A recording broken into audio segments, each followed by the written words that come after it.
Welcome into the live stream here from McCready and Siskey, powered by Rain Total Body Fuel. I was waiting to see if I got a call, or maybe I could go ahead and retire, just walk away. Did you get anything? Not yet.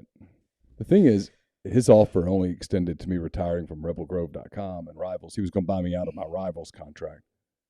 He's probably going to be disappointed to find out that MPW Digital is a completely separate entity. If he wants to buy me out of that too, cost is going to get a little prohibitive, I think.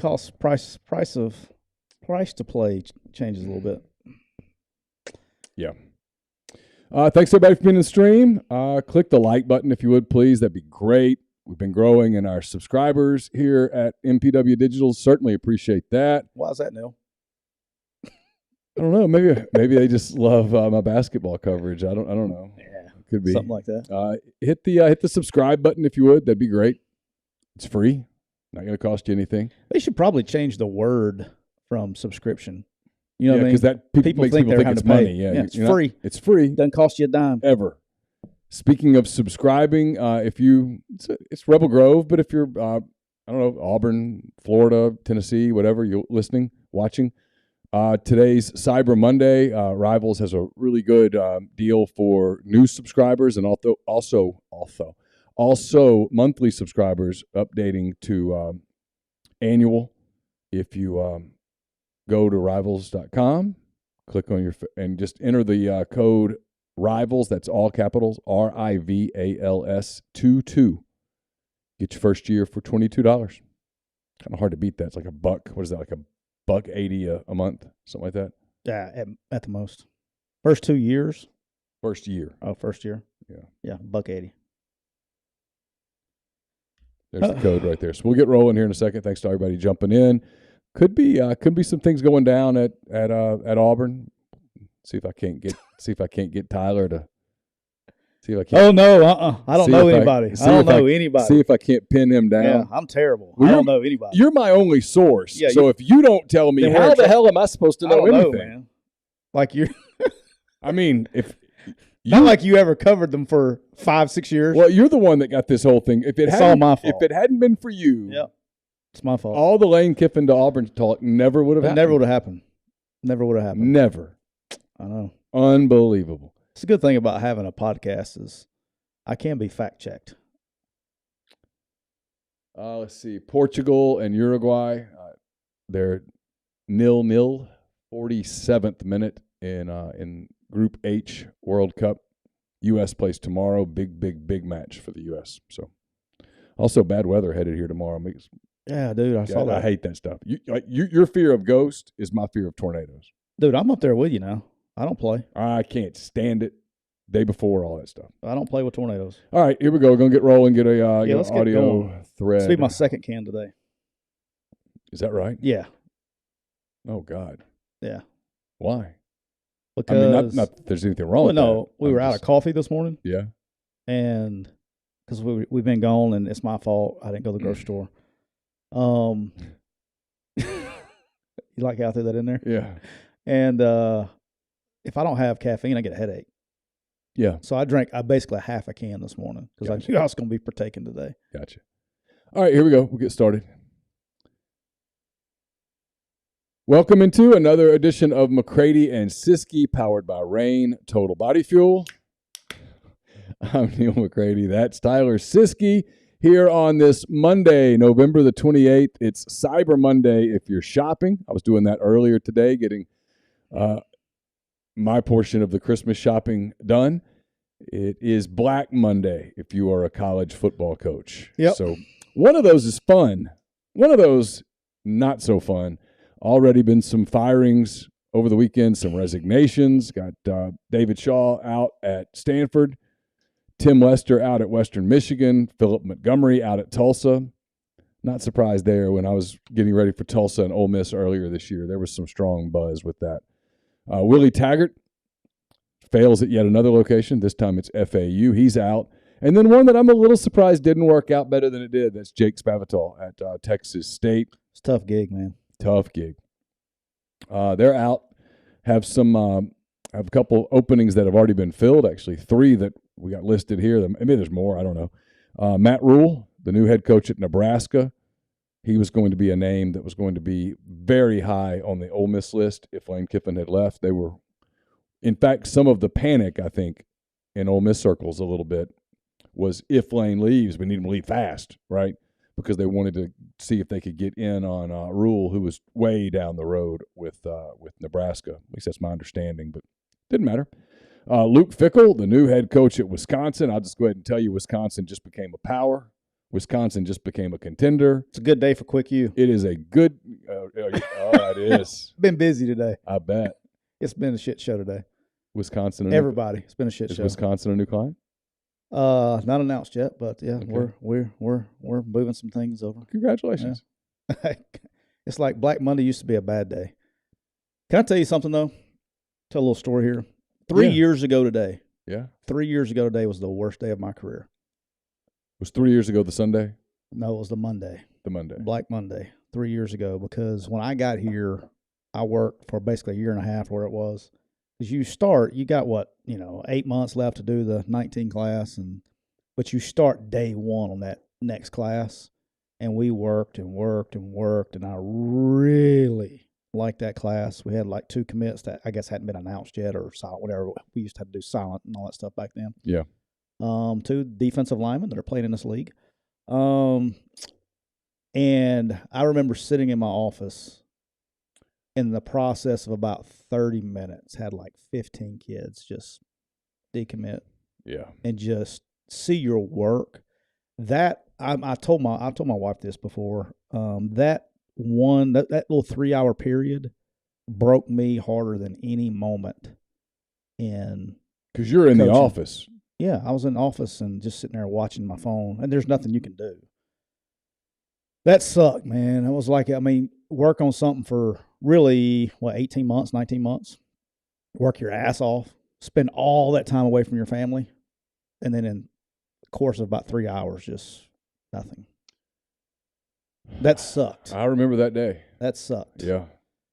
So, that one broke me. So, yeah, Black Monday's no fun. And it's crazy. It seems that's 3 years ago. This actually seems like it was a lot longer than that, but that sucked. Kenny Dillingham, speaking of Auburn coaches, he was at Auburn fairly recently, right? He was with Gus, I think, the last year. Okay. He's at last year or the year before. He was at Gus at some point in time. He lands the Arizona State gig, which I think has a chance to be a good gig. Kyle Wilson says, is the Alabama rival site worth it? I followed y'all for years. Yeah, those guys do a good job. Their site's different than ours, but those guys do a good job. Andrew's not doing it anymore, is he? Who's doing it now? I think he's at a different. Supposedly, there's a different. They're like other networks that do. Yeah, I dealt with Andrew Bone and Tim Watts. Both those guys do a great job.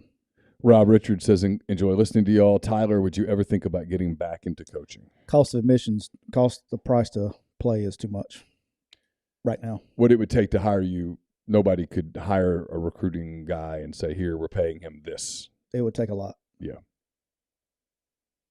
So, there you go. And then it gets us to Auburn, which as of this hour, Monday, November the 28th, 2:10 p.m. Central Standard Time. I believe in time stamping things because otherwise people go, you said. I don't know if you noticed that. Lots of people love to second guess your work.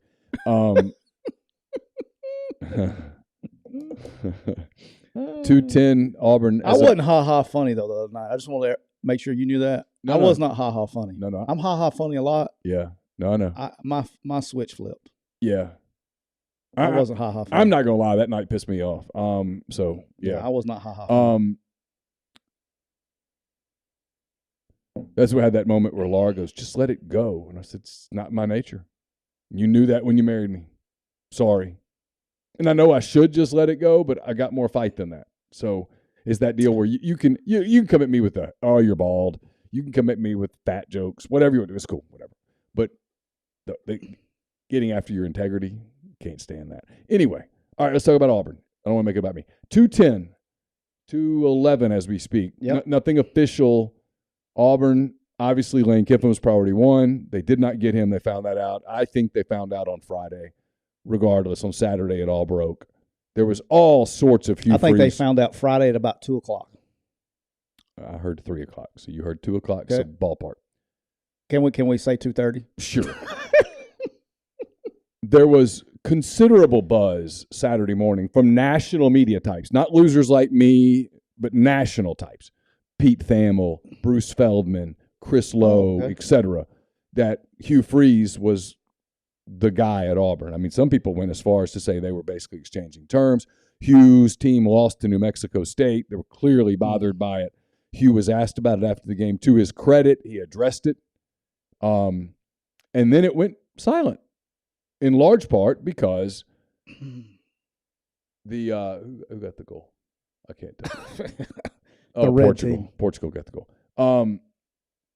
In large part because the alleged victim in the alleged sexual assault at Liberty University, who has filed a lawsuit against Liberty University that is ongoing and open as we speak, she came out vocally against Hugh Freeze, tweeting, emailing Auburn, making the email public, all of those things.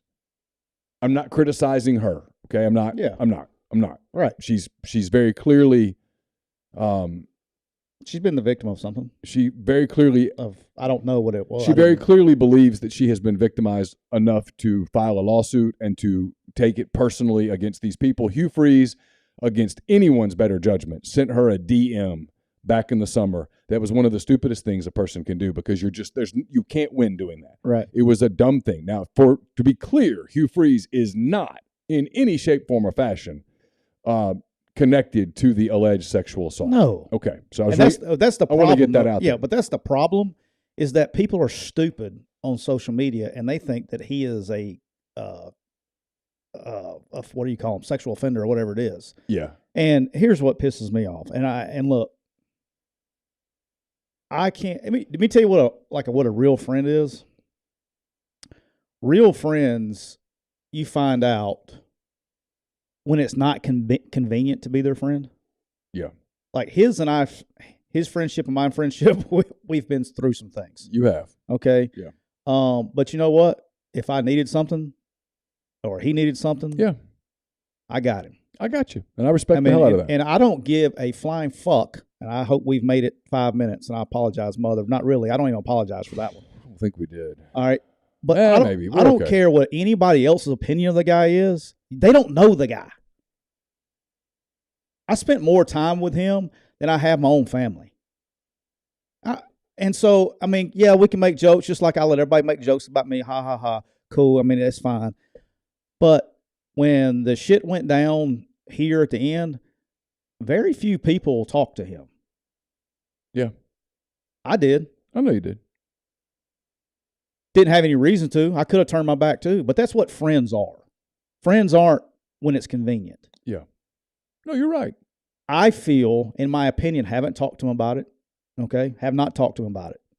Because I knew this thing, I mean, this has already gone public. The issue that's the issue now had gone public back in the summer. Right. Okay, and it's already blown over. And people didn't even know about it. And like, now we brought it back up again. But I think he was doing the same thing for his AD, because doing that for his AD, showing support because nobody showed him support. Yeah, I get it. Like, I get it. I think that's what. He didn't read the room. Here's my thing. Forget all that. But y'all really don't have a good picture of him. You see what you see on social media. You see what you see on TV. I'm talking about everyday life. And I think here's my thing about Freeze. Whether you like Freeze, dislike Freeze, from an Auburn perspective, okay? This is my thing. I said this morning on the Oxford Sun podcast. We probably have some new people in. For the people who watched both, first, thank you. Secondly, hang tight. For the people that don't listen or watch that show each day, they didn't hear me say this. And this is what really bothers me about this from an Auburn, looking at Auburn from the outside in. If you knew that Hugh Freeze was on your short list of candidates, and Ross Dellinger, who is a national respected reporter, said they were down to 2, Kiffin and Freeze, okay? So if you knew you were down to 2, just hear me out. At some point last week, when you're waiting on the Egg Bowl, because you can't get anything done with Lane Kiffin until after Thursday night, right? At some point, don't you sit down and go, okay, let's walk through this. If we get Kiffin, we being Auburn, if we get Kiffin, great, done, period. Put a bow on it, bring him in, the whole deal. But if we don't, are we offering Freeze? And if the answer is, yes, or probably, or maybe, if it's any of those three things, somebody has to say in that room, okay, we need to have a media plan. Need to have a plan because it's going to come up. There's going to be a backlash about whatever, but specifically about this particular woman and that particular case and those particular direct messages. Okay? Yeah. It's going to come up.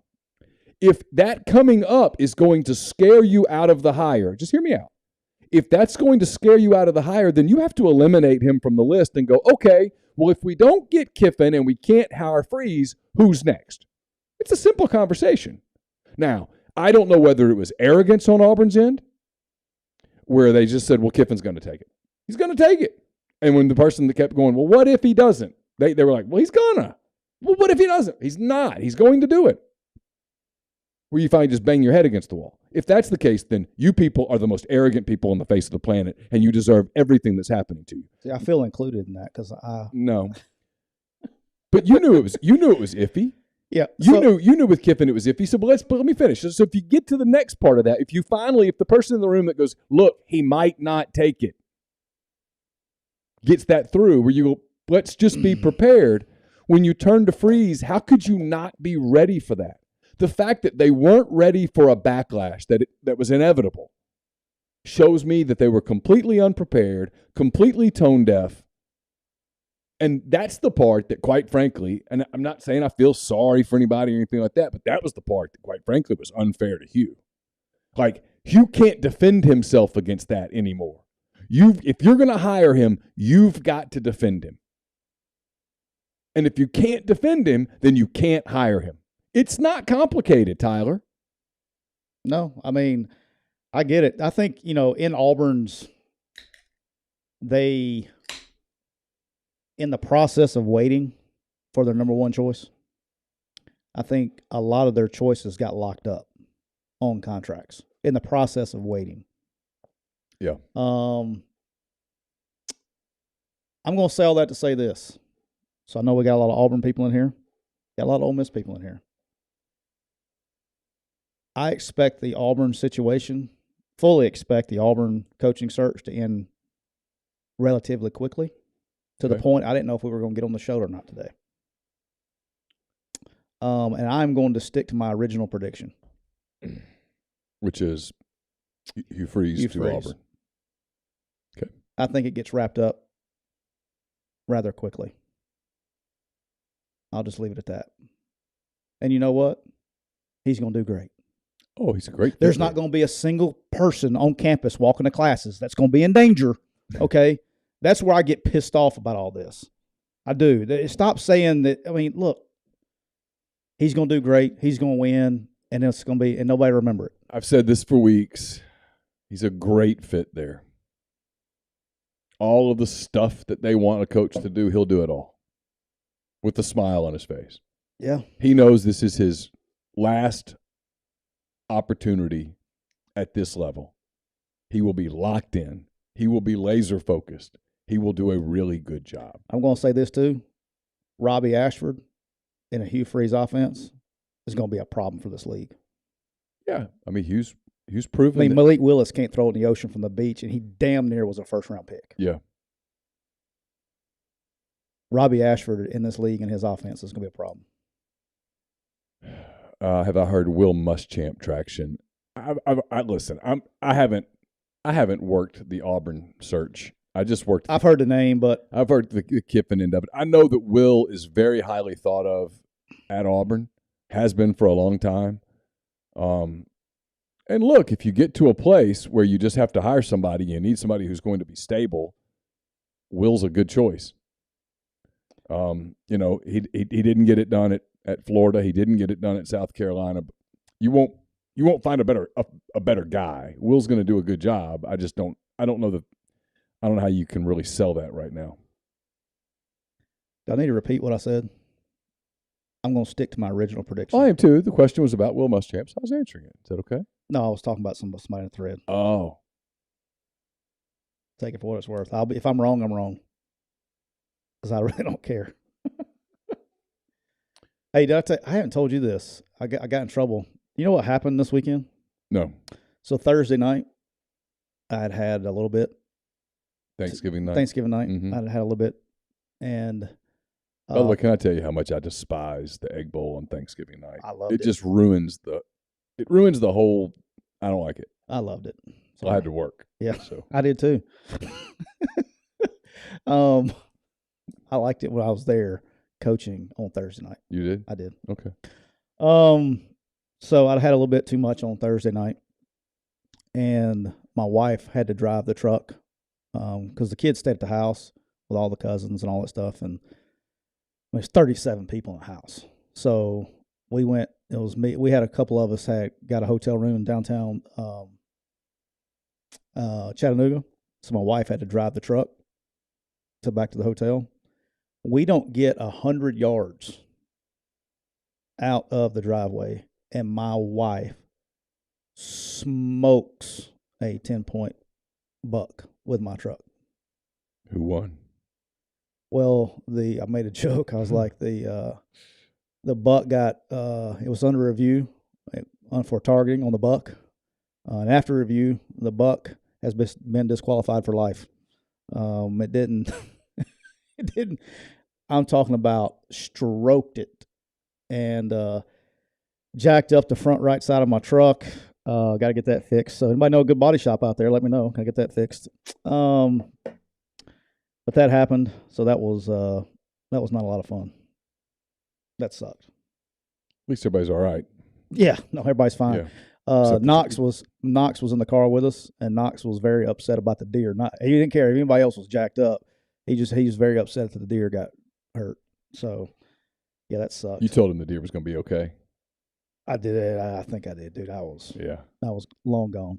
A little bit more about these coaching changes before we move on. Look, David Shaw, everything that's right in college football.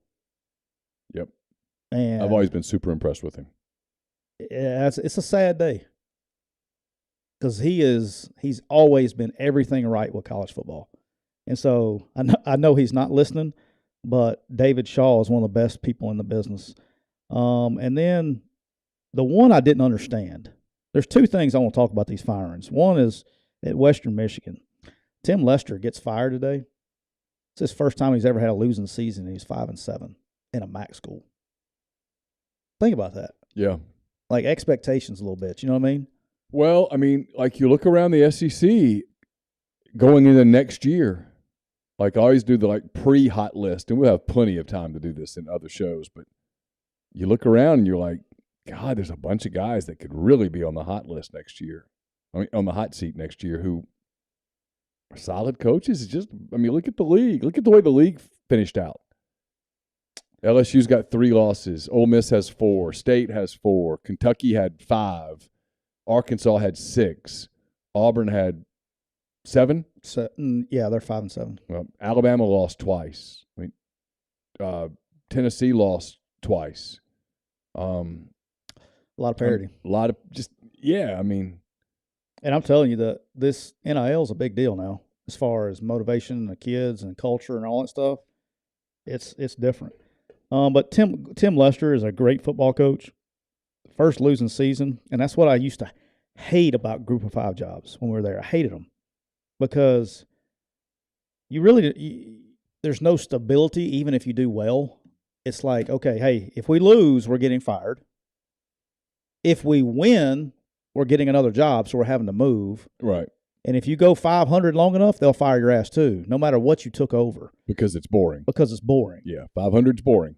You can survive it a couple of years, but there's just no stability, and you have nowhere to go. Yeah, it's like running one of these sites when people go, what do you want? I either want them to win big or I want chaos. Do not give me 6-6. Yeah. Take 6-6 but let's take 6-6 as an example.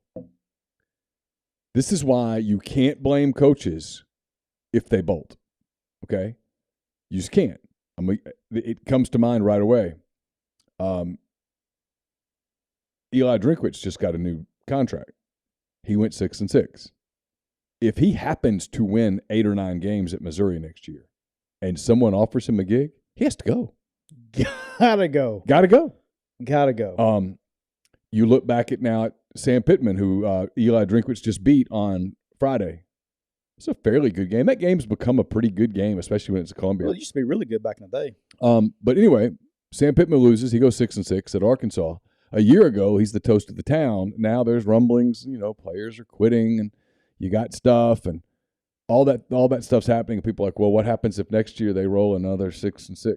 It's hard to kind of get NIL going with 6-6, and you're like, man, you can get in trouble super fast now. Like you can go from on top of the world to canned in 24 months. Easy. Yeah.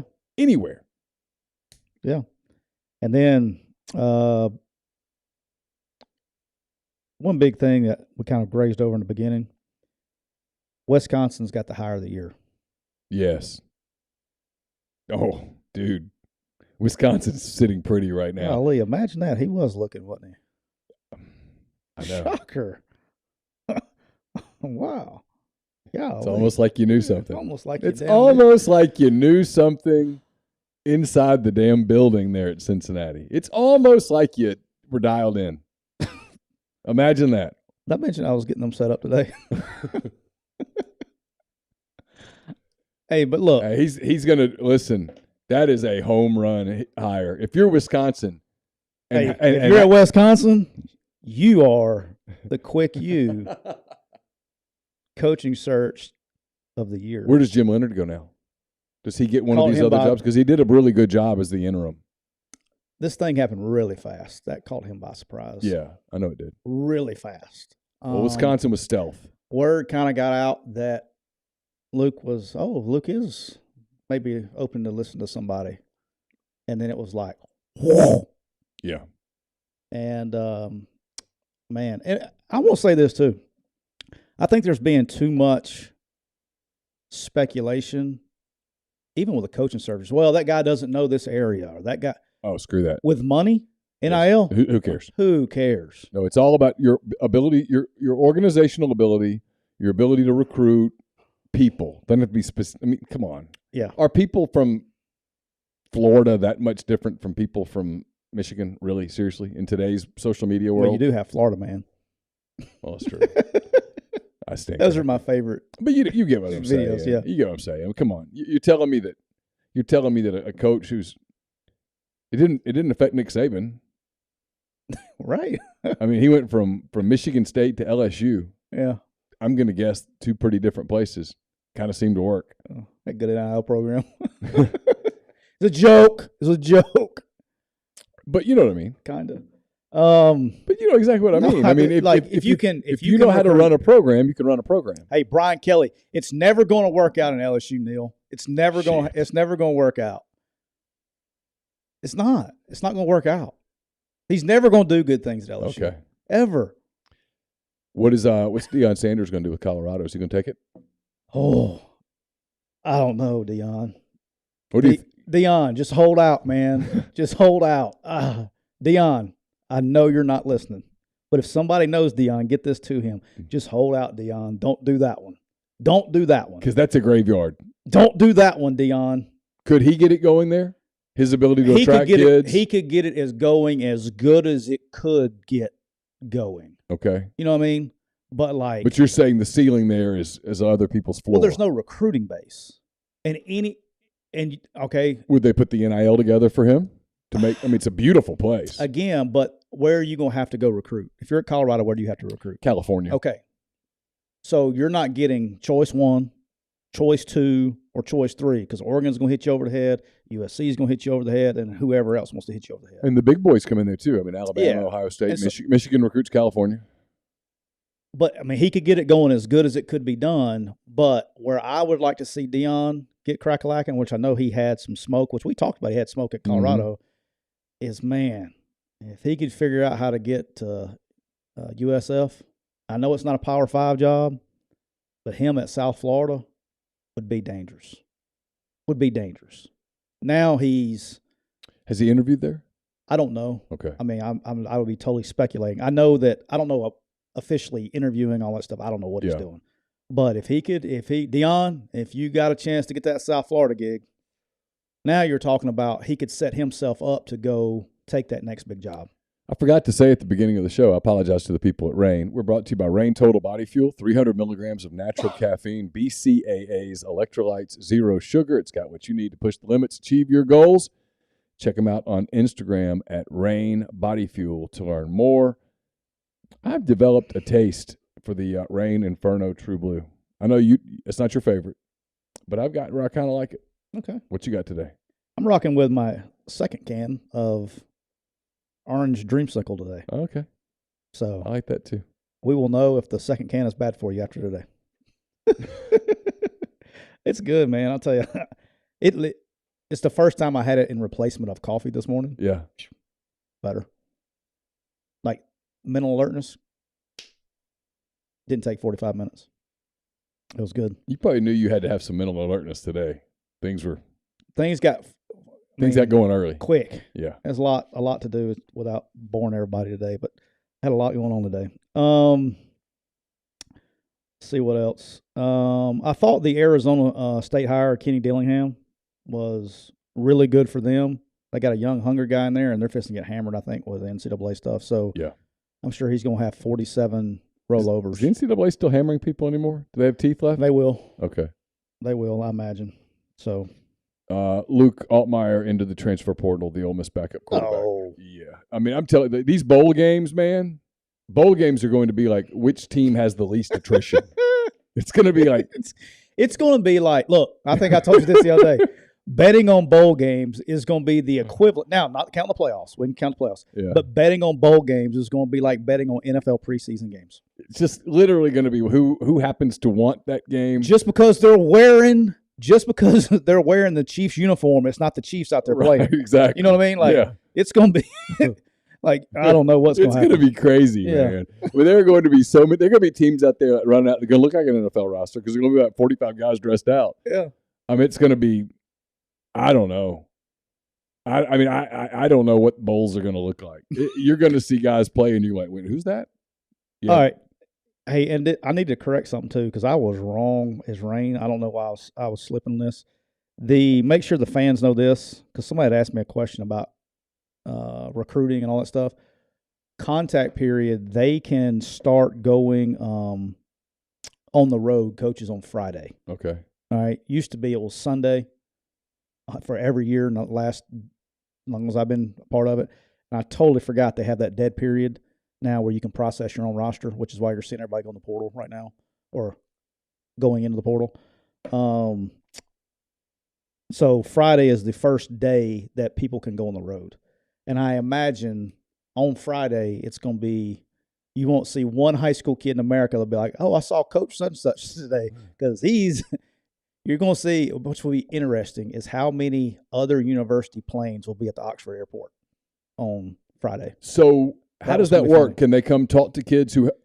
Yeah, so they've actually made some new rules too recently. So because you can announce your intention to enter the portal, but you don't actually enter the portal until the 5th. You can't. I need to check all that. Okay. I don't know the exact. I'm so confused about it. I don't know if they can go in now, or you can't announce. You can't transfer until. There's something. I don't know. Well, anyway, maybe it's the 5th. I don't know, but yeah, I don't know if that fits the criteria or not. But whenever they can go in the portal, you're going to see a lot of university planes on university campuses. Yeah. But what they did change the rule of, which was kind of interesting, is because coaches were going to see, okay, Neal McCready is in the portal, right? Mm-hmm. Or let's take, who'd you say went in? Altmaier? Luke Altmaier. So let's say they go to Luke Altmaier's house, okay, but his roommates were Jonathan Mingo, but they're not going to the portal. And these coaches were in there like tampering because they're at the house, but the other players were there. Yeah. So they kind of cut that out. So you have to go meet them at different places now. But it's it's already a shit show. That was another call I got this morning. I mean, just the utter chaos going on in recruiting right now it's just insane, man. I mean, and this is where we are. Did you see the kid? This is the new thing. So it happened today. Write it down. It's going to happen. The new commitment video. Do you know what the new wave of commitment graphic is now? No. You're going to have college players putting out videos and graphics that they're staying at their university because of their new NIL deal. The guy at Missouri, what's the receiver's name? Is so good, the freshman. I need to. He's not leaving, by the way. So he puts up a graphic, releasing a video and a tweet today that, or not a video, a tweet and a graphic today that I'm recommitting to Missouri. Oh, I mean, okay. like, that's going to be the new craze. So why not? Why not? I've heard numbers on how much he's getting to stay. Which are what? I've Out of heard curiosity. I've heard he's going to make over by agreeing to stay 2 more years. Basically, he's going to make about 1.5. Good for him. Oh, sure. 1.5. Huh? Luther Burden. Yep. 1.5. Yep. Over the course of the rest of his career. What's my man Quinshawn gonna get? Whatever he wants. So he's got 2 years left. $1 million. At least. $750 a year for that receiver is a lot. Yeah, his deal is he means a lot more to them than just on the field. He means a lot to them in recruiting those kids from that area. I'm just saying, like, that's a lot. I mean, he's good. Yeah. $750 a year good? It's not even about it's about overall value. Well, good for him. I mean, because if you lose him to wherever, right? Well, you said it's a precedent deal. I mean, you kind of send a message you can't keep kids. And Dominic Lovett, the other wide receiver who has entered the portal from Missouri, he'll go where he wants to go to. Well, he's already gotten interest from Oregon, Alabama, Texas A&M, Ole Miss, 2 or 3 others I heard, Georgia. Anybody. He's going to be fine. Yeah. I mean, who wouldn't want that guy? It's all going to work out. Yeah. Who wouldn't want that guy? Love it. Oh, man. All right, Neal. You're waiting. This is your favorite part of the show. Here's the deal. I had a decent week. I'm not going to win, but at least I made you have a good week to run away with. What are you talking about? I just said it's your favorite part of the show. You're already going crazy. The road to Boise. I mean, I knew what you're doing. It's time for the road to Boise with 11 games left on the slate. Neal, you did. You had a great week. I wouldn't say great. No, you did. I had an okay week. It's a good week. It was a solid week. You went 6-4-1, and you gained 2 units. Yeah. But you know what the only problem is, Neal? You had an amazing week. I went 9-2 and hitting my money line. I had an 8.4 unit weekend, which puts your overall record, Neal, going into the last week. You are 65, 69-4, and you are minus 2.63 units. Going into last week, I'm 71 and 63 and 4, and I'm plus 10.61 units. Yep. So that would mean going into the last week of the season, I have a 13.24 unit lead. So just for kicks and giggles, what that means is that I have to basically take like a Purdue take a Purdue money line and just hope you got for the 2 best. options, I think. It's either Purdue or LSU. Yeah, I don't like either. So, or you could just gamble that you're going to go like 11-0 and I'm going to go 11. Yeah, I don't like those chances. So, no, Grind. No, Grind. Grind's trying to jump on Team Siskey. See, Grind, look. Hey, look. I'm the old school. See, you're like a new school Auburn fan. I'm an old dude. So, we're loyal people to a cult. We've been called cultish. Okay? And for the record, again, this is not shirtless. There is not a chance in hell, first of all, that I'm Whoa. We're already changing No. We're changing the rules? No sweatshirt and no jacket. It's not shirtless. I'm not walking around bare-chested anywhere. I thought we were just going to put the potato logo on your back. No. Oh, okay. You know better than that. I'm not walking around shirtless on a beach. Hang on. I got to go after Grind for a minute. Grind. Look, see, this is what Auburn people do to their own. Grind turned on me about 5 weeks ago when I was losing, and he was like, Team Neal, when Neal took the lead. Team Neal. But you know what? Grind is being just like every other Auburn person is right now and eating their own. So, no, I'm not doing it. The bandwagon is full. Grind, the bandwagon is full. You'll enjoy pulling for Hugh Freeze next year. But right now, the bandwagon is full. But next year, Grind, you go jump on the Hugh Freeze bandwagon next year when y'all start winning. But no, my bandwagon's full. All right, I'm just kidding, Grind. I love you.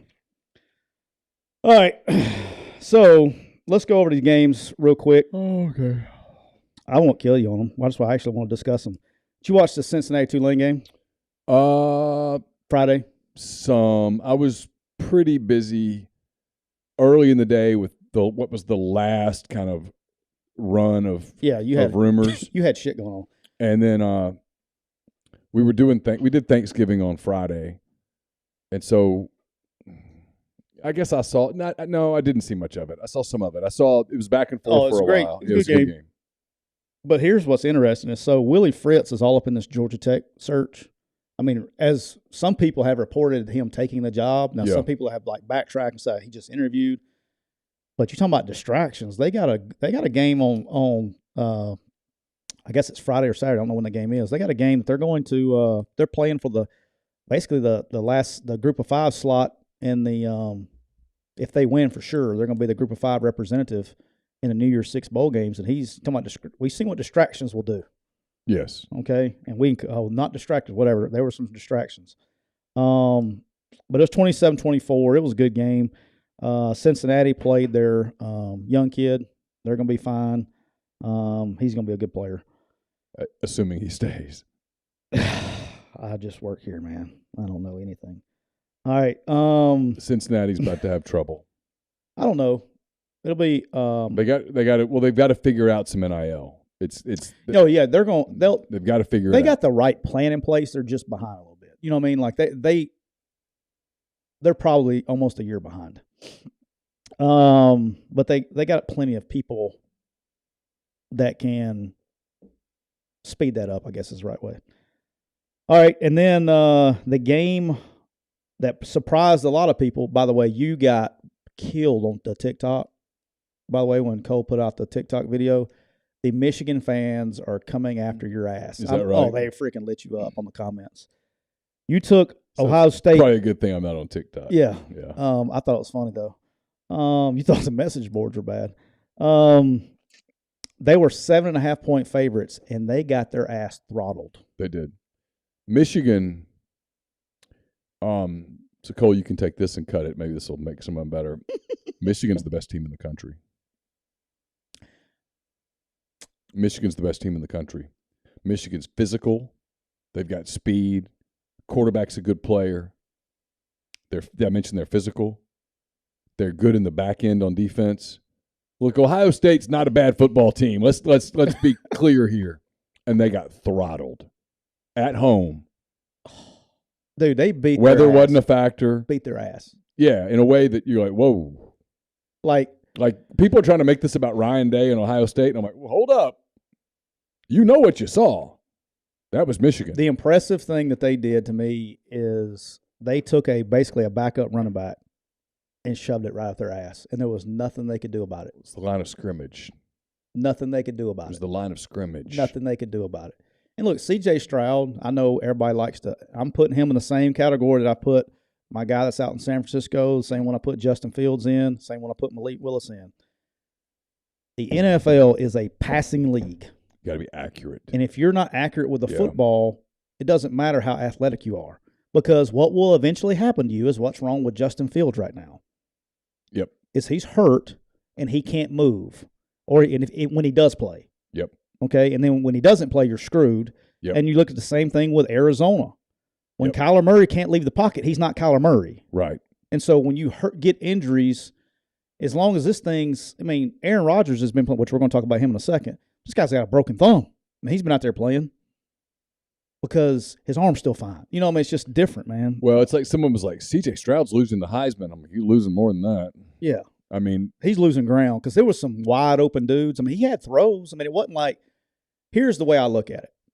All right. C.J. Stroud is at Ohio State. And he has the best receiver group. Well, not even up for discussion. So if anybody wants to argue about who's got better receivers, he's got Marvin Ohio Harrison State, Jr. Dude, Ohio State has the best receivers and has had the best receivers for a long time, minus that one stint that LSU had with Jamar Chase and Jefferson, and the 1 year at Alabama when they had all the freaks. for a long time they have had the best receivers in the world. How good? Let me ask you this: How good is Ohio State if Bryce Young is the quarterback at Ohio State? Ooh. Well, they. Ooh. It's the best team in college football. Be fun to watch that game. Best team in college football. Yeah, yeah. Without even question. Yeah. And so that's why I'd say when I start comparing quarterbacks, I do that a lot. All right, you put this guy on that one, see what happens. Kansas State throttled Kansas. That was you hit that one. You watch any of that? I did. About physical teams, dude. He's one that I'm very surprised has not come up in any of these coaching searches. Tell you what, he's about physical teams. The job they've done with Martinez and just fun, and then just the way they play, dude. Fundamentally, I mean, like they're, that's football. If you want to watch football, and it's like Kansas played fairly well, they just couldn't stay with them. It's just they're fundamentally sound, and it's fun to watch. And then I got to do a little appreciation here. I couldn't bet it because it was Quick U versus Quick U. But John Summerall and the Troy Trojans. Hey, John, you know I love you. McCready Media Team of the Week. Even though we're not going anywhere, the season's toast. Yours isn't. 10-2 at Troy in year one. 10-2 at Troy. One of the losses at Ole Miss to open the season. I mean, hell. And the other one on a Hail Mary at App State. That's their 2 losses. They're literally a Hail Mary goofball play away from 11-1. They're a Hail Mary away from being in the New Year Six. How about that? A Hail Mary away from being in the New Year Six. And I think John would agree with what I'm about to say. If you had told me week one, excuse me, that team was going to do that, I would have said, no way, they're not good enough. The improvement that team made in terms of just becoming a football team. Culture. From week 1 to week 13, I don't think John would even find this insulting. His week 13 team would beat the living hell out of his week 1 team. Yeah. And that's about toughness and culture and belief and buy-in and all of those things. Hey, Cal, you want to say that? You want to read what Cal just put on the board? I was just saying. Anybody want to put that? You want to read what he just said in the thread for all our podcasters? Ross Dellinger just tweeted that Auburn is finalizing a deal with Hugh Freeze. Imagine that.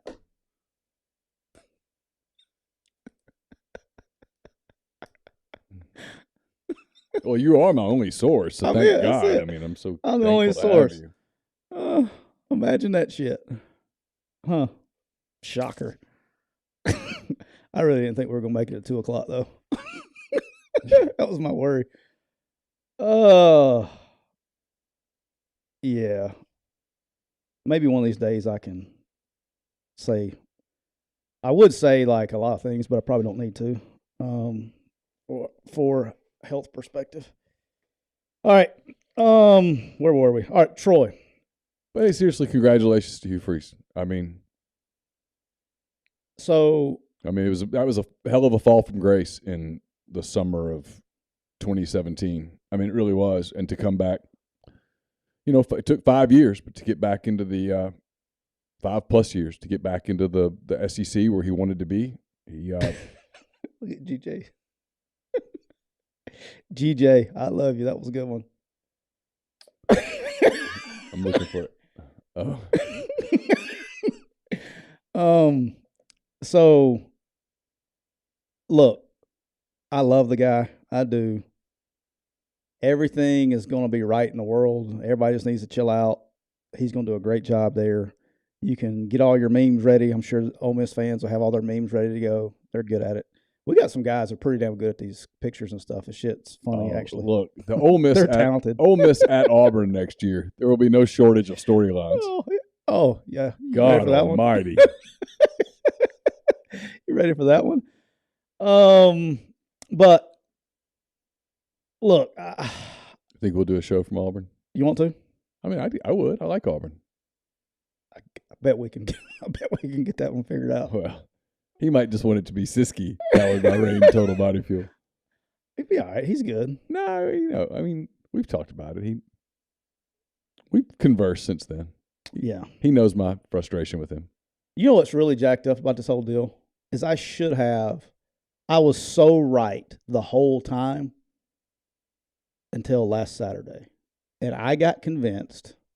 I heard your show this morning. You were talking about, is there anything you look back in that last Saturday, the weekend that Auburn played Western Kentucky and Ole Miss played Arkansas? Yes. Okay.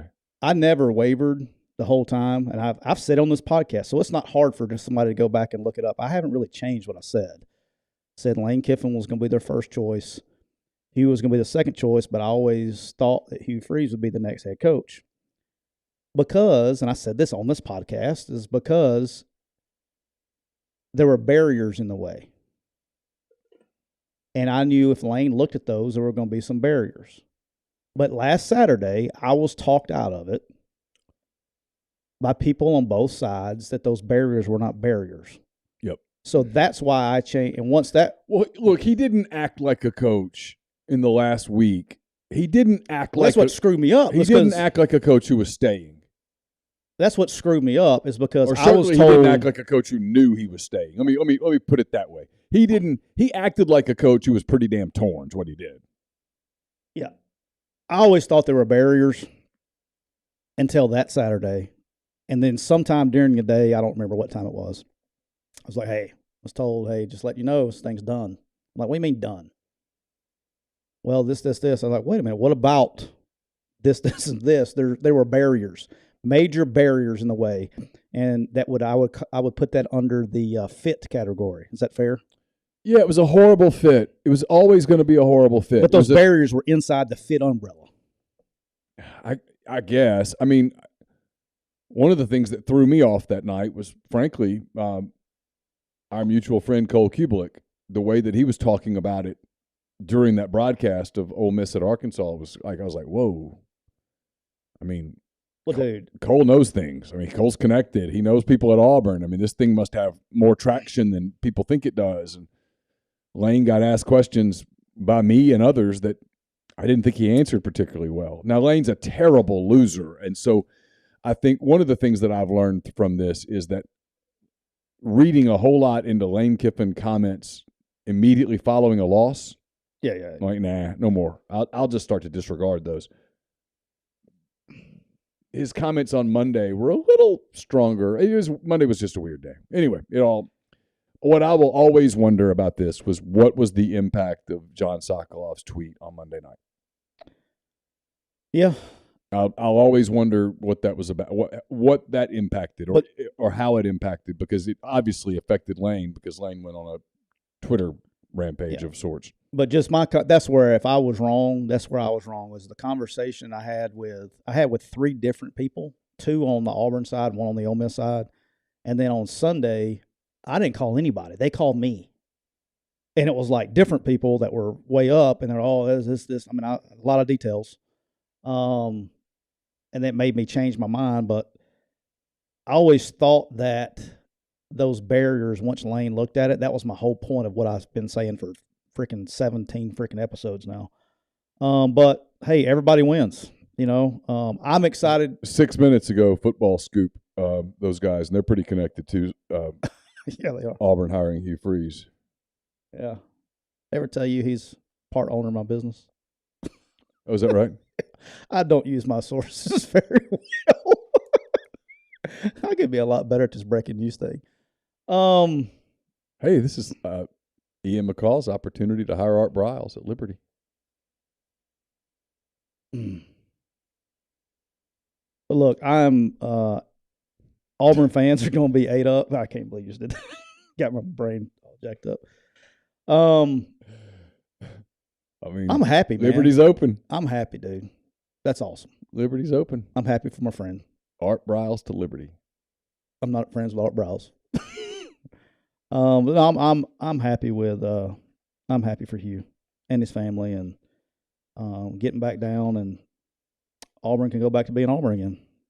And then we'll go McCready and Siskey live from the plains. Dude, we can go ahead and do it. You want to go ahead and schedule they're playing at Auburn next year? Yeah. Let's go do a live show Friday from the facility next year. You ain't got shit else to do. You got to travel there anyway. I don't have to. No one's gonna make me. Hey, we can go interview Hugh live, and then we'll go interview Lane at the hotel. Yeah, that's gonna happen. I'll bet you Lane would do it. Oh, are you out of your I mind? guarantee you do it. No chance in hell. I'll bet you. There's a zero chance. I'll bet you. Zero chance. Okay. We'll get him on the show. There's a zero chance. All right. So before we let this thing go off the rails again.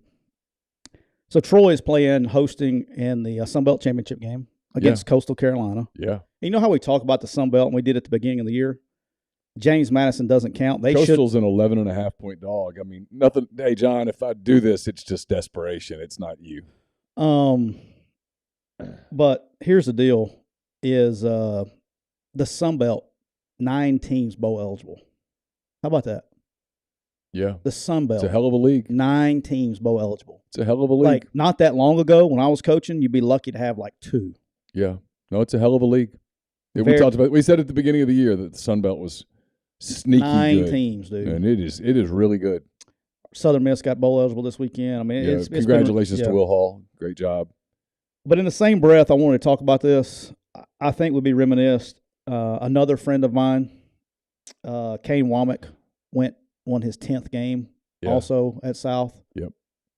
Dude, Kane with 2 of my friends. It's been a good day. It's a good day for the old friend today. Hey, Old Dominion's a good team. They gave South all they wanted. I best one of the games I lost. But Kane, all kidding aside, I'm so happy for him and his family. Winning 10 games at South is something. Now he's got 21 of 22 starters coming back. They're going to be good, dude. You had Oregon State. Did you watch that game? I did. Dude, they didn't run the football one play for the last 5 drives of the game. Did you know that? Oregon State did not throw it, you mean? Did not throw a pass. I watched them run it. They did not throw a pass the last, or is it 4 or 5 drives of the game. It was amazing. And that's football, man. That's why that's choosing violence. I like if you haven't told if some of you people listening don't know, I like violence for whatever That's reason. a rivalry game that I kind of want to go to. It's sneaky cool. It is good. Yeah. That was a hell of a football game, though. I mean, like, Oregon State was done, and I was like, damn it. And I flipped away from it, and when I came back, they were making a run, and I was like. I turned it off because they were getting the shit kicked out of them. I know. That's what I'm saying. I flipped over to the Troy game. And it was like, poof, poof, poof. Coach, they did not throw a pass. They just said, here, here, here. That was good stuff, man. All right, my college games real quick, and we'll move on.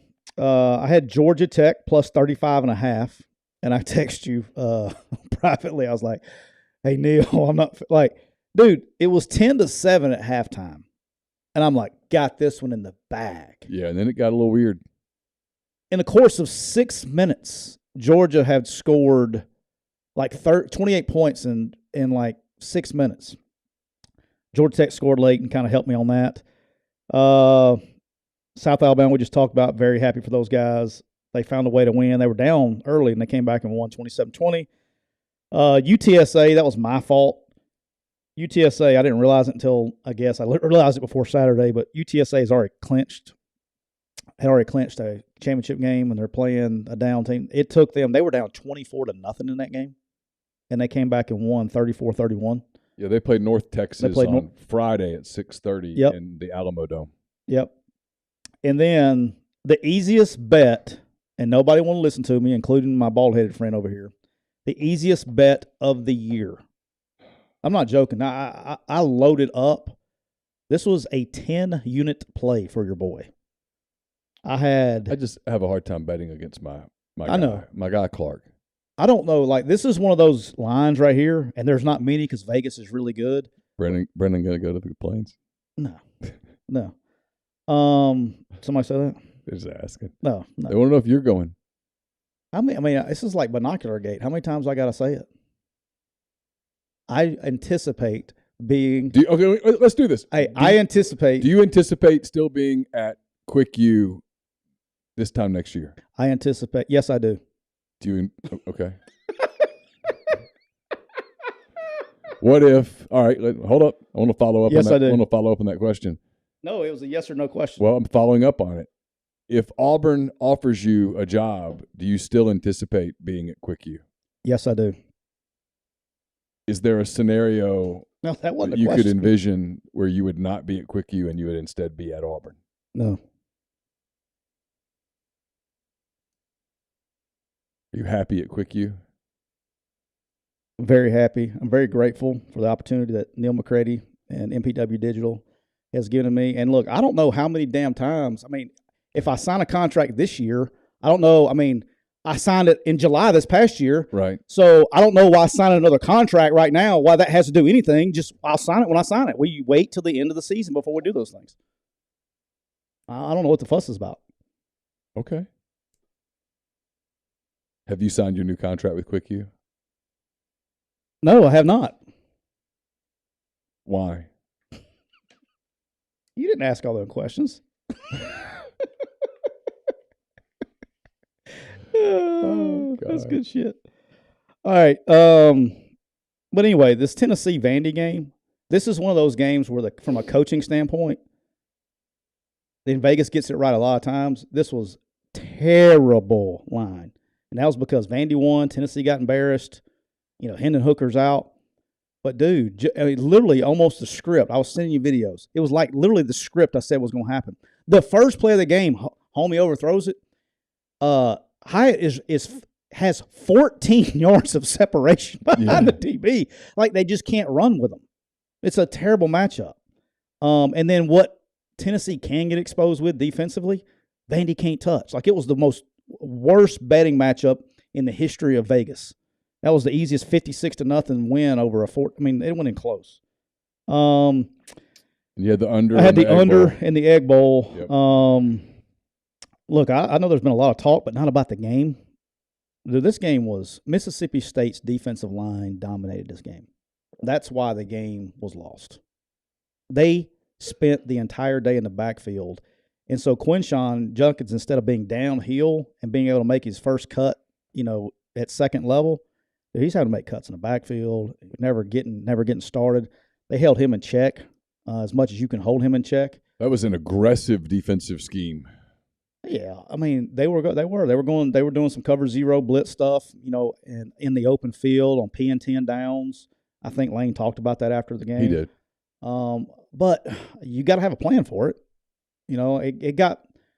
When I was with Freeze, we were running buckshot over everybody back at Arkansas State, and then all of a sudden we went to go play Virginia Tech, and we were getting after their ass. And Bud Foster in the middle of the game said, "You know what? Screw it. We're playing cover zero, press cover zero." And we didn't have a plan. And I remember coming back from that game, we had a cover zero plan that stayed on the call sheet in case anybody else ever tried to do that. These are the list of plays. And we ran those plays every week versus like a team could have never showed cover zero, but just in case somebody ever saw that, which they were going to see that film. Of course. And they decided to go to cover zero. We go to this is almost like a whole different offense. But we went to those plays and we had tags in there and stuff to get us through. But I'm excited about that. So got that under, and then I hit the Michigan money line. All right, NFL games. Before we talk about the games real quick, I think there was a very significant deal that happened last night. I think not a lot of people are talking about it. I think we saw Aaron Rodgers' last snap was a Green Bay Packer last night. Really? I do. See, I did not watch that game. So he gets hurt. I don't know what the injury is. I haven't seen it. He did come out of the game. He's got a broken thumb. I don't think that's what it was. But Jordan Love came in, dude, and looked like a dude. Like, he looked like the guy you were like, okay, that's the guy you drafted. It's been a long time since he's been on that team. But what's funny? What I missed? I'm sorry. I'm reading a message board. Oh, you on a message board? Does Matt Luke entertain the offensive line? Next question.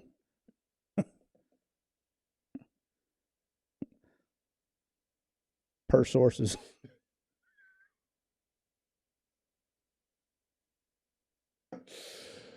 I guess I'll get questioned about my sources on that one too.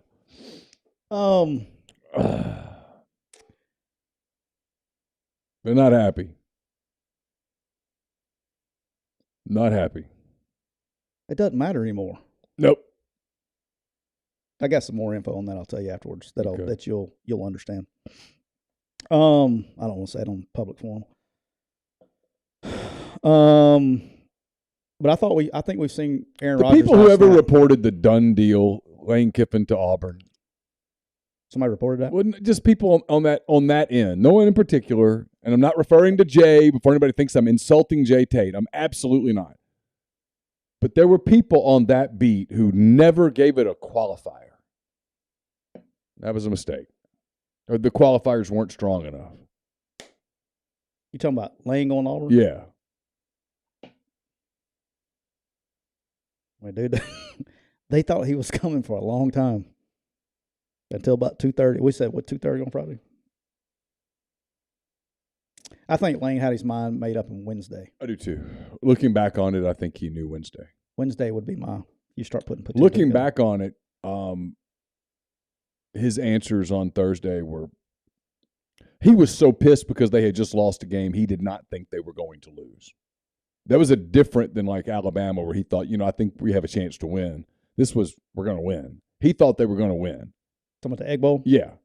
And I think he was irritated at, I don't want to name names, but I think there were specific people he was irritated at that moment that weren't in the media. It had nothing to do with the Auburn job. Well, he couldn't go after John personally in front of his face like that and then backtrack at that point in time.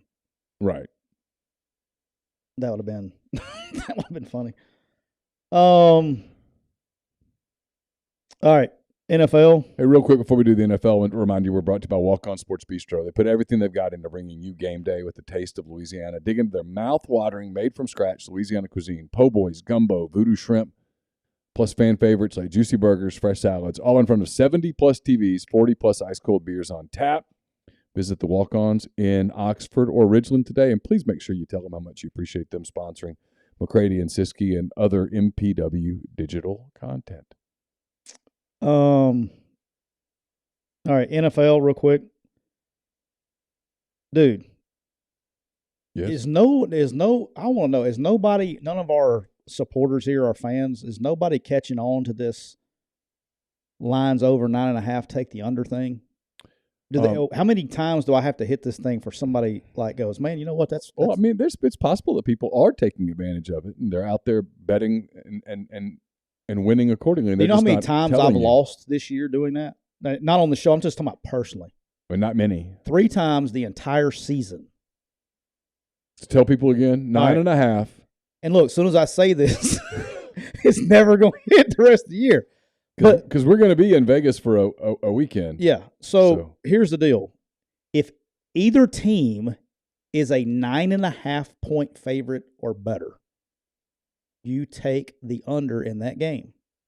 Why do you do that? Because either the underdog plays defense so good that it's a low-scoring game that keeps it close, or what happened yesterday in the Dolphins-Texans game where the Dolphins get up 30-0 and they bench the whole team. And they just got out there and did this in the second half. Just hand it off. Now, I almost came back and covered it, but they didn't. I lost the Bills, whoever the Bills played, Giants maybe or whoever it was a couple weeks ago. I lost the Panthers game a couple weeks ago doing that. But the rest of them, man, they hit. And I don't know what the deal is. I hit it again on the other one. But I've lost twice doing it all year long. I promise you I'm in the green. So I say all that to say this. I took the Bills lines under at 54. It hit. It was close, but it hit at 53.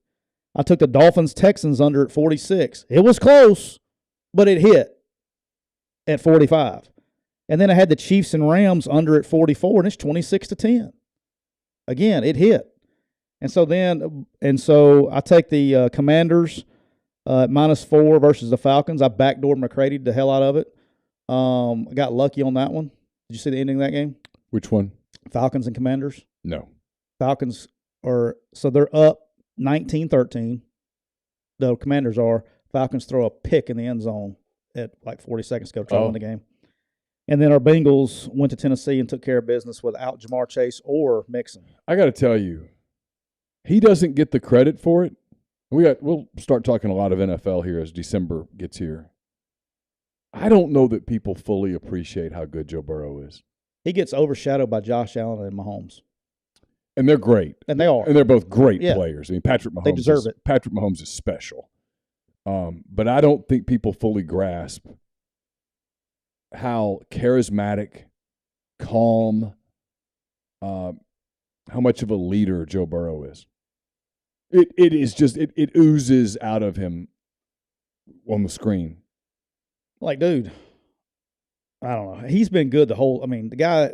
I'll admit this. His first year at LSU, I thought he was terrible. But then that next year is 19. I was like, oh, my gosh. Yeah. And then he hasn't skipped a beat. And now he's doing it without – I mean, dude, how about this? They were 6-4 last year after 10 games. Well, T. Higgins is damn good. But, yes. Yeah, they were 6-4 last year after 10 games. Yeah. They were 6-4 going in this path. Here they go. I know. And I've been telling people, be careful counting them out. And that's without Mixon or Jamar Chase, and both of them are coming back. They're getting both back. Yeah. He uses the young tight end well, Hurst. Yep. He uses the backup receiver.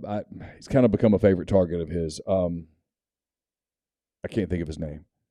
Higgins is a terrific player. Yeah, Higgins, Boyd. Boyd's a very good player. The backup, Samaje Perine is a solid, very usable running back, and their offensive line has gotten a little better each week. Just kind of increment. They're keeping him alive, but they're starting to do some things. And defensively, they've always been fairly good. They don't get credit for how good they are, but they're pretty solid defensively, and that's after losing their best defensive back. Yeah. Hey, a couple things in the chat right here. Grind said Ohio State picked the wrong quarterback. They gave LSU a natty. Not necessarily. Like, it's about system fit, right? And Joe Burrow wasn't the runner and everything else that they need in that offense at Ohio State like Justin Fields was. So I don't think they picked the wrong quarterback. They're both pretty good. But you had a talented kid sitting on the bench. I mean, I know we had it here with Corral and John Rice Plumlee. Everybody's, John Rice Plumlee can't play quarterback. Well, no, he can't throw the ball 87 times a game. That's not his thing. But let me tell you what he can do. He can run the quarterback run game really well. Yeah. And so if you get in the right fit, get in the right fit, it works. You just got to get in the right fit.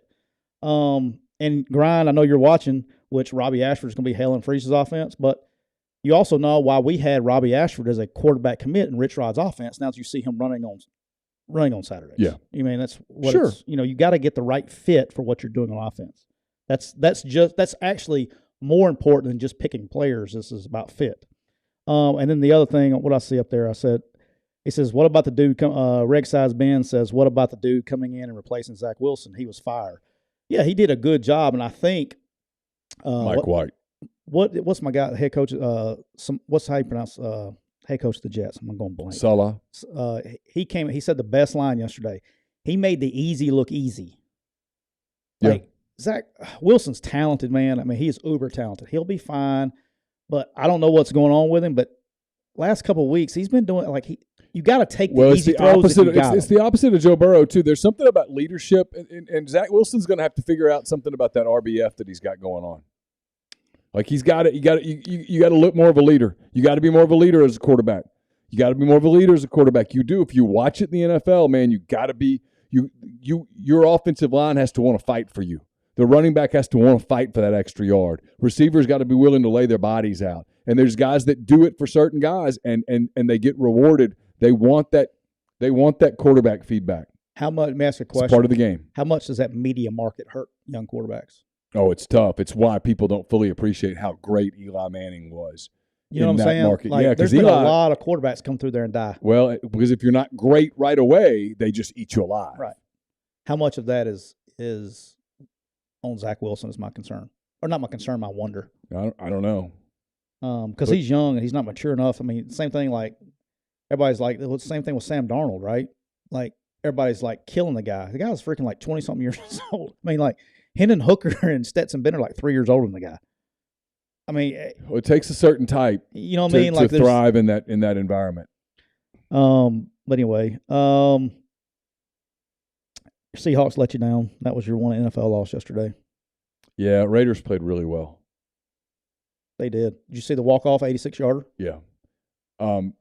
Most of my afternoon, though, was spent, believe it or not, I'm not one to do this, but I ended up getting suckered into a college basketball game.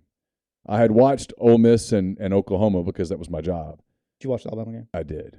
So I got suckered into it at the beginning. I just kind of was watching. I was like, oh, these are two good teams. Look at this. Look at this. And next thing you know, it's 4 overtimes.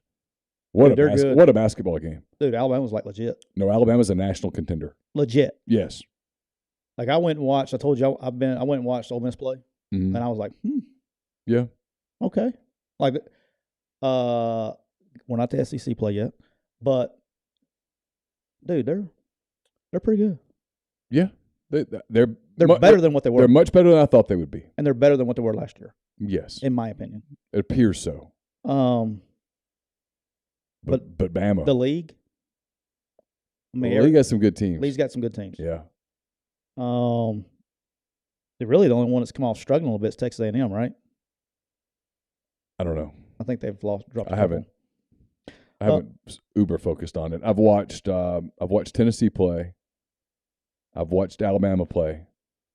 I've watched Auburn play. I've watched Arkansas play. I watched Arkansas play Creighton. That was a really good game. Dude, Arkansas is one of those teams that by come tournament time. Well, they don't even have their best player yet. Yeah. And he might not play. I don't know what the deal is. But dude, they're young. Come tournament time. Yeah, his teams always get better. It's a loaded league. It's good. I told you I like college basketball, right? Yeah, I knew you did. I don't do NBA, but I like college. All right, Neal, we got Championship Saturday coming up. And yep, Raquel just sent me the graphic. I just got an LFG from Auburn, by the way. There's another one.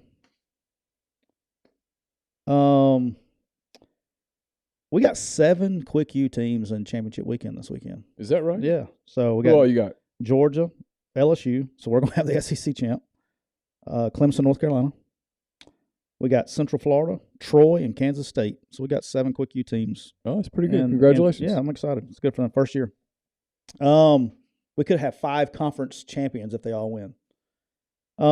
Just to finish the basketball discussion, yeah, we just talked about the SEC and we did not mention Kentucky. That tells you how good the SEC, that tells you how good the league has a chance to be in basketball. I do agree with Grind here. He says Alabama and Arkansas are the 2 best teams. Tennessee is 3rd. I agree with that. What did he say one time? Alabama and Arkansas are the 2 best teams. Tennessee is 3rd. I think I would put it in that order. I think I put Kentucky 4th right now. It's just the athleticism. You know what I mean? Like, Bama's athletic as hell, man. I mean, it's crazy, and that big that they've got at the rim, protecting the rim, and the guard's a stud, and they've got dudes who can shoot it, and they just got what's his face back from the injury, and he's starting to really kind of get back. I'm not good with basketball names yet. He's starting to get back into his kind of getting his wheels back a little bit. They're fun. Here's what I want to talk about with championship week as we close this bad boy up. All right. And just very few people are talking about this. The most important thing about this college football playoff is occurring tomorrow night. If Alabama is ranked ahead of Ohio State tomorrow night, Alabama's going to get in this college football playoff. No, they're not. If Alabama is ranked above. All right, give me the scenario for Alabama getting in. Well, right now they're 6th. Okay. And that's saying that Ohio State is 5th. Okay, so Georgia's in. Georgia's in regardless. Okay. I think Michigan is in regardless. Okay, so that's 2. Okay. All right. If SC beats Utah, they're in. They're in. If TCU beats K-State. If they all win, we're all good. Okay. I don't think that's going to happen. All right, so let me ask you this. If TCU loses to K-State, are they out? I think so. Okay. And SC has to win because they're a 1-loss team already. Well, if SC loses, which Utah's already beaten SC, okay, yeah. Kansas State had TCU's ass kicked and let them come back and beat them at the very end. So you're saying and by the way, I think I agree with you with what you're saying, but you're saying a 2-loss Alabama is going to get in ahead of a 1-loss Ohio State because the 1 loss was so bad. So bad at home. Yeah. Alabama got walked off twice on the road against a team playing in the SEC championship and Tennessee, who had Tennessee screwed up the LSU South Carolina deal. Tennessee's in the playoff if they don't get their ass kicked in South Carolina. They're in. Right, for sure. I think you're right. Like I think they're ahead. But you do agree that if it goes by chalk, if everybody wins, TCU wins, USC wins, they're in. They're in. Okay. I don't think that's happening. I think one's losing, if not both. Well, I think K-State's beating TCU. I do too. and Utah USC. And I'm going to tell you, after watching USC on Saturday, I'm backing off some of they're not physical enough stuff. You see what charismatic dudes now. Caleb Williams, that guy's got leadership skills just oozing out. He's the Heisman Trophy winner. Yes, he won the Heisman. Guys follow him. So I'm not counting him out. Like, no. Like, but now Utah's a problem for them because of the way the match is. Well, they just already beat them. Yeah. This year. Yeah. But I'm not willing to go. The tight end had 18 catches, dude. Like they have matchup problems on the other side too. Now I'm not sitting here and telling you. I mean, I think USC will win the game, but I'm just letting you know they've already beat them once. All right. Now Grind says, and I've heard other people say this, national people, TCU is in regardless. I disagree. Wholeheartedly. So if their one loss is to a pretty good Kansas State team, they deserve to fall out. I'm just asking. I'm not arguing. It's the way they've won. I mean, they literally got extremely fortunate to beat Baylor, a 6-win Baylor team, 2 weeks ago. Yeah. They were behind in damn near they went like a 5-week stretch where they were behind double digits in the fourth quarter and found a way to come back and win. That's awesome. I'm with you. But let me ask you a question, and this is very simple for me. And this is why I think it's going to happen, is what is this bad boy about? TV ratings and money. If Alabama gets in, what seed are they going to be? If they were to get in, what seed would they be? The 4. Who's going to be the 1 seed? Georgia. Who hasn't played each other this year? Oh, that's a good point. Would you rather have the TV ratings of Alabama versus TCU Georgia versus TCU or Georgia versus Alabama? Well, look. In Atlanta. Look, if you Atlanta. offer me in any combination, Alabama, Georgia, Michigan, and USC, I'm in. If I'm a TV exec. At that point, I'd be like, I don't really care. Do what you want to do. Pair them up. We're good. Those are 4 massive eyeball gainers. But my whole point. But your point, yes, would put Alabama and Georgia in the Peach Bowl, put Michigan and USC, which would be a typical Rose Bowl game, in whatever the other bowl game is. Yeah, of course. Sure, I get it. And then here's the thing, is this will all be decided tomorrow night. It'll be decided tomorrow night, and you'll know. Before we come in here Thursday, we'll know. Because you'll know because if Alabama moves to 5. If the playoff committee puts Alabama at 5 and Ohio State at 6. They're saying if one of you loses, okay, well, let me ask this then. Let's say Utah beats USC and Kansas State beats TCU. I'm Michigan, Ohio State, Alabama, and Georgia. See, I don't know how you put Ohio State in the damn thing.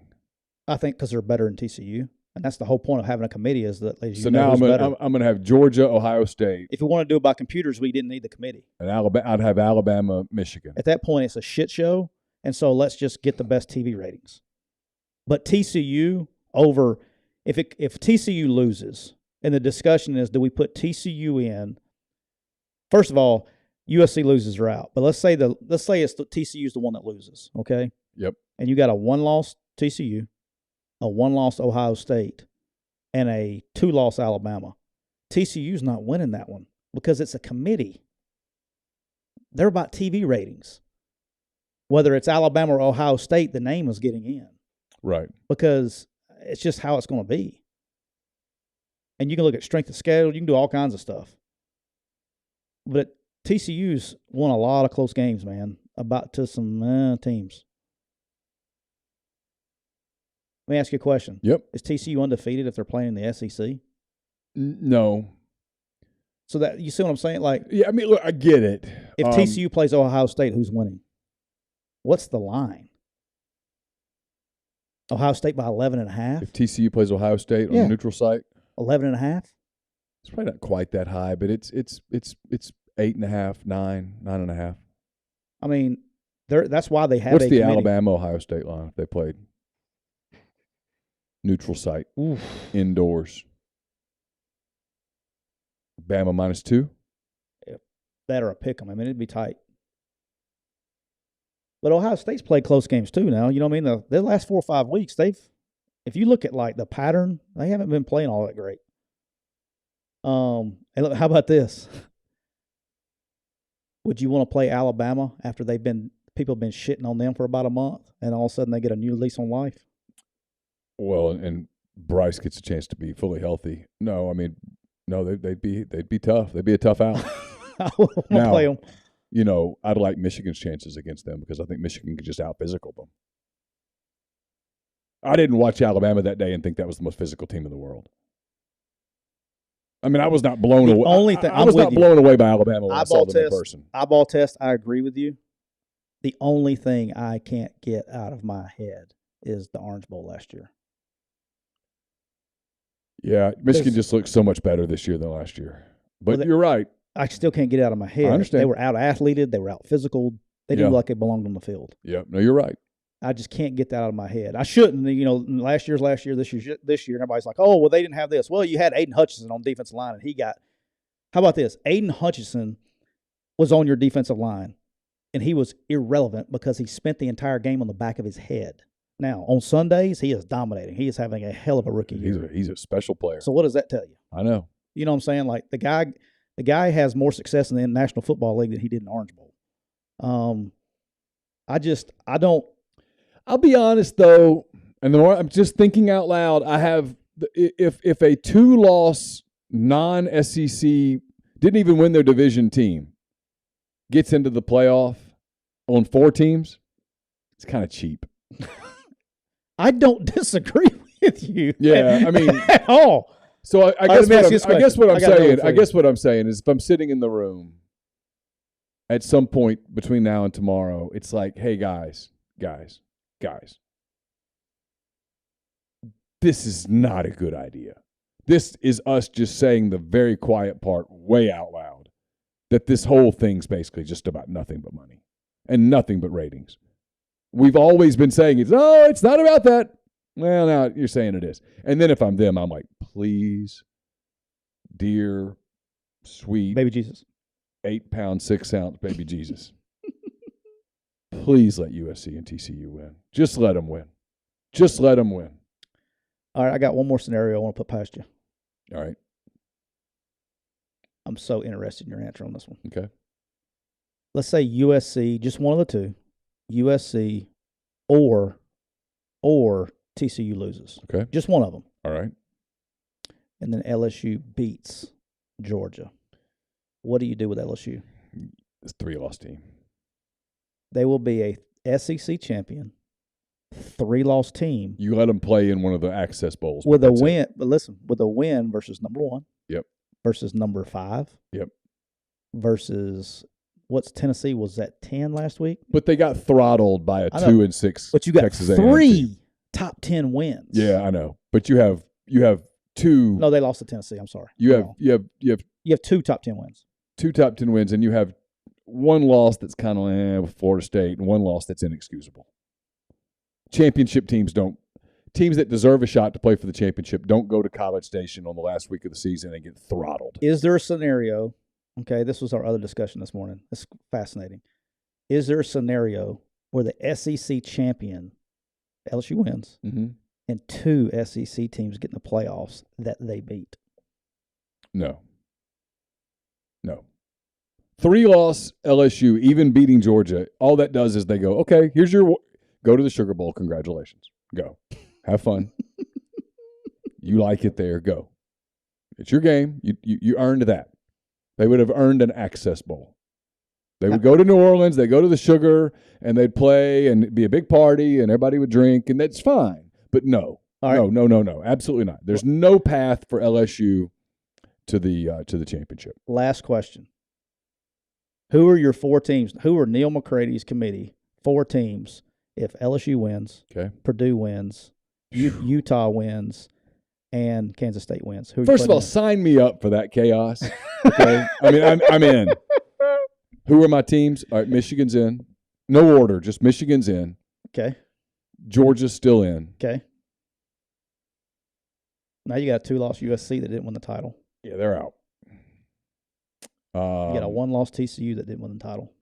They're in. And then I'm probably putting Alabama in. Over Ohio State. Yeah, because I saw what Saturday was.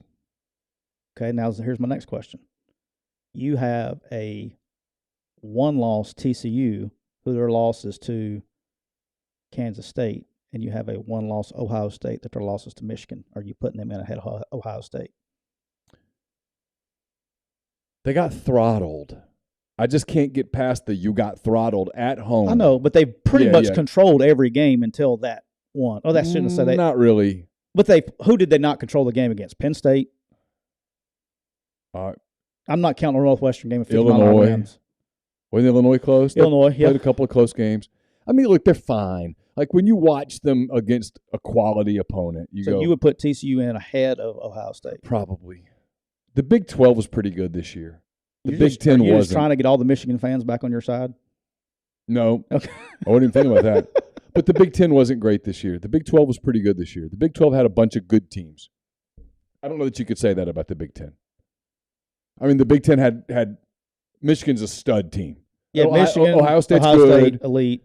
Penn State was good. Penn State was good, but that was it. I mean, Illinois had a good year. Wisconsin was down. Yeah, Illinois was fine.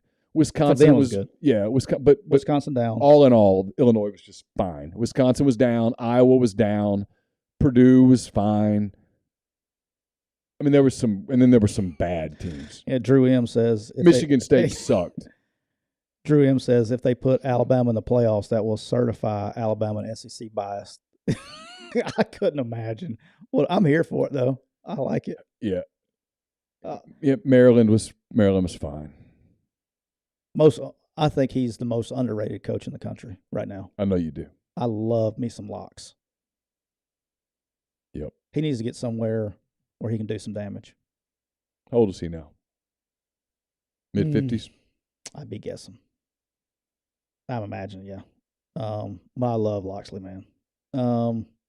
Yeah, that'd be fun.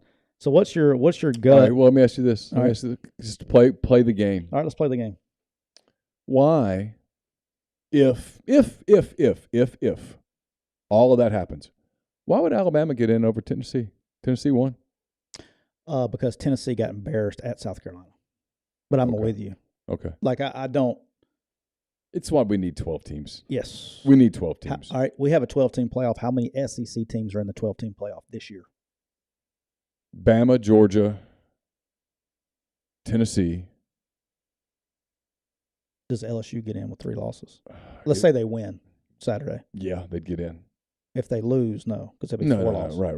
No. That's it. If they would have beat Texas A&M and lose, do you put a 3-loss, lose to Georgia in the championship game? Do you put them in? No. Okay. So you got Bama, Tennessee, Georgia. That's it. Just 3? Yeah, that's it. I mean, Ole Miss was in that mix, and they played their way out of it down the stretch. Ole Miss would, in this scenario, look up and go, "Oh my God, those last 5 days were bad." By the way, Dickey got fired at Texas A&M today. Yeah. You know, that's opening up the. It opens up the OC job, and a couple of names are going to immediately fly there, and it's just. Have you heard any? Yeah. I haven't. That's why I was asking. I've heard some Jeff Levy buzz, and I've heard some Kendall Browse buzz. Both make sense. Both would be very hesitant to sign on without getting real promise that they had some autonomy with play calling. Otherwise, you're killing yourself. Yeah. Do you know what Saturday night was an example of? Is you can't in this league. That's what this league's about. It doesn't matter who you play. If you show up sleepy, there's a good chance that the other team has enough ass to kick your ass. Well, yeah. Because it just takes just a little bit of execution and some motivation. And if you want to see how good the league, and when I say good, I don't mean national championship good. I mean just competitive good, right? Is you watch South Carolina go to Clemson and win. You watch Kentucky kick Louisville's ass up and down the field, and you go, phew. Carolina's 8-4. Kentucky 7-5. That's the part of the league that it will always be super hard. The wake up call for Texas and Oklahoma will not be, hey, when you play Alabama, when you play Georgia, it's really hard. Just like, no shit. Everybody knows that. The wake up call is going to be, hey, when you go to Columbia, South Carolina at 11 a.m. and they're geeked and you're not, when you go to Fayetteville like Ole Miss saw at 6:30 at night. It's kind of cold, and they're for whatever reason geeked up, and you're not. You can get the hell run out of the damn stadium as the better team routinely. That's the challenge. Kentucky, when they're dialed in, they're good, not great, good. And then you saw the Arkansas-Missouri game, which was indicative. Missouri could have easily been a 9-win team this year. I mean, I know we love to rip on Eli. I get it. They basically beat Auburn, and the dude just dropped the ball. They had Georgia on the ropes. Now. I mean, on the ropes. Where the referee's like watching it going, should I stop the fight? Should I stop the fight? I mean, they were right there. Well, that's 8. They had Kentucky beat, let it get away. You see what I mean? Yeah. I mean, they could have easily been a 9-win team. Look at Arkansas. They went 6-6. Kid makes a doinky field goal, that's 7. And the Liberty thing, if he converts the 2-point conversion, they're going to win. If they're not sleepy against Liberty, they win 8 games. And no one would look at them and go, the league's just tough. Mississippi State very quietly goes 8-4. I mean, nobody even paid attention. Who did State lose to? They lost to Alabama. LSU. Kentucky? Yes. They lost to Kentucky, and they lost to Georgia. Huh. 8-4 with 2-year losses, Alabama and Georgia. Huh. I mean, that's what I'm saying. I mean, Mississippi State. That Mississippi State's a great example. Like, nobody even talked about them all year. And if you're Texas, if you're Oklahoma, you get that game in Starkville. Well, they're going to get geeked up for you. And if you're not quite ready, and Texas and OU aren't used to getting ready every week, and you get popped. Hey, I want to end on this. I have a public apology to make. Okay. To Shane Beamer and the South Carolina Gamecocks. Mm. In the summer, I was ridiculed on this podcast by you and by the fans of my prediction that South Carolina would be 7-5. And then following their... How did I ridicule you? I've always been kind of pro Shane. I'm just joking. Okay. Not joking about me being ridiculed by others. No, I thought Shane had a chance to have a good team. And after they got throttled by somebody middle of the year, was starting to feel like I was wrong. And I started to doubt you. I did. I started to doubt you. But then... It's emotional. You came back. But all kidding aside, they get their ass throttled and look like absolute dog shit for a few times in a row there. Mm-hmm. He somehow gets them back to go play Tennessee and didn't just beat Tennessee, didn't upset Tennessee. They curb stomped them. Yeah. Yep. Then they go to Clemson, not at home. It wasn't a, Saturday night in Columbia game. Right. When they're playing, what's the song they play? Starts to say Sandman. Sandstorm. Mm-hmm. It wasn't one of those nights. Okay. They go to Clemson and beat them. And every time Clemson tried to get momentum, they just took it right back. Shane Beamer, 8-4 at South Carolina, wins over Clemson and Tennessee. They lose to Arkansas. They lose to Georgia. Mm-hmm. They lose to Florida. Mm-hmm. And they lost to, help me out with that fourth one. I'm trying to think. Arkansas, Florida, Georgia. They lose to Missouri? Yeah. I think they lost to Missouri.